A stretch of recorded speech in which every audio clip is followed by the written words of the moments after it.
السلام علیکم۔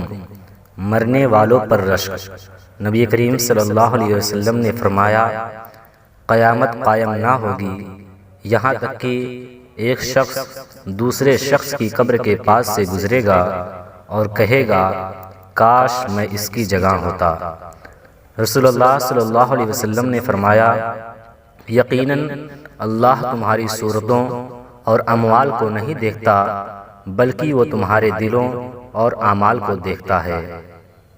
فرمان مصطفیٰ صلی اللہ علیہ وسلم، تمہارا کسی کو کتاب اللہ کی ایک آیت سکھانے کے لیے جانا تمہارے لیے 100 رکعتیں ادا کرنے سے بہتر ہے۔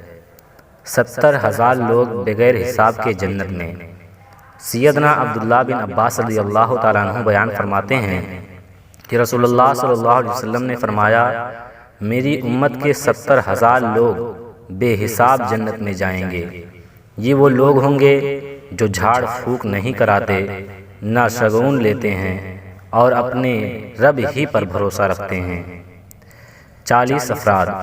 رسول اللہ صلی اللہ علیہ وسلم نے فرمایا، جو مسلمان فوت ہو جائے پھر اس کی نماز جنازہ میں ایسے 40 افراد شریک ہو جائیں جو اللہ کے ساتھ کسی کو شریک نہ ٹھہراتے ہوں تو اللہ اس کے حق میں ان کی شفاعت قبول فرما لیتا ہے۔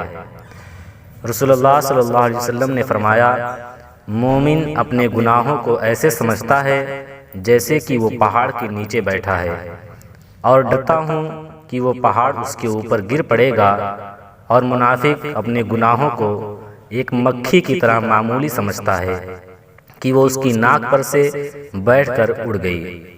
اللہ تبارک و تعالیٰ فرماتا ہے، جو لوگ اپنے مال اللہ کی رضا حاصل کرنے اور اپنے آپ کو ایمان و اطاعت پر مضبوط کرنے کے لیے خرچ کرتے ہیں، ان کی مثال ایک ایسے باغ کی طرح ہے جو اونچی سطح پر ہو اور اس پر زوردار بارش ہو تو وہ دگنا پھل لائے۔ حضرت علی رضی اللہ تعالیٰ عنہ نے فرمایا، تم کسی کے ساتھ بھلائی کرو، تمہیں اس کا بدلہ برائی کی صورت میں ملے تو سمجھ لو کہ تمہاری نیکی قبول ہو گئی۔ غلطی کرنا نہیں، توبہ نہ کرنا غلطی ہے۔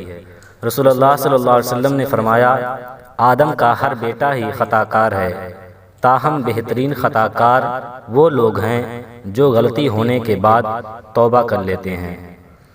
حضرت علی شیر خدا رضی اللہ تعالیٰ عنہ نے فرمایا، اگر انسان کو تکبر کے بارے میں اللہ کی ناراضگی اور سزا کا علم ہو جائے تو بندہ صرف فقیروں اور غریبوں سے ملے اور مٹی پر بیٹھا کرے۔